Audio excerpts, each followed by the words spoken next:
Hi folks, this is vid number 10, and this story will be in two parts. This first part will involve a dangerous confrontation, and the title is The Truck Cap. This is a story about a tan truck cap with a vertical diamond pattern. This is a law enforcement story. I received some information about night shooting down in the lower southeast corner of the county. Word was that it was happening in the vicinity of the three large radio transmission towers in that area. Roy and I snooped around and we found a good spot to set up for a stakeout. There was an old abandoned house with lots of untrimmed bushes around it. Parking in the driveway next to that old house, we were invisible unless you looked straight in the driveway. The only downfall was this was a two-story house with all the windows broken out, and persons unknown were using it to get rid of their trash. The first floor was half full of household trash bags. Nobody would look for the game warden, or anyone else for that matter, to hang around there. It was quiet that night, no moon but bright stars. No activity in the valley below, just rats rummaging through the trash. About 4 a.m., a loud shot rang out in the left end of the valley from our position.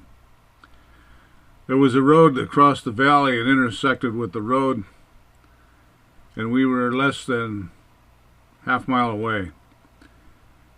We could now see headlights coming out that road. Having my taillights switched off, we could make an undetected approach. My hope was to get to that road and block it before they did. We didn't make it, but when they got to the intersect, they turned left and were coming right at us. Head-on stops, especially when you're 95% sure you're facing armed bad guys, is not the best situation, but here we were. When they made the turn, of course, their headlights lit us up. I turned on my headlights and my trusty Whelen mag-base red strobe mounted on the roof.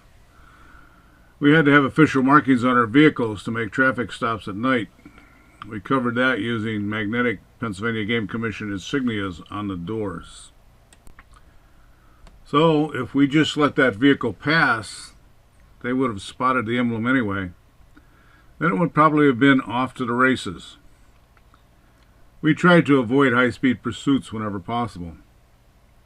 The approaching vehicle slowed and pulled to my side of the road. I thought they were going to stop.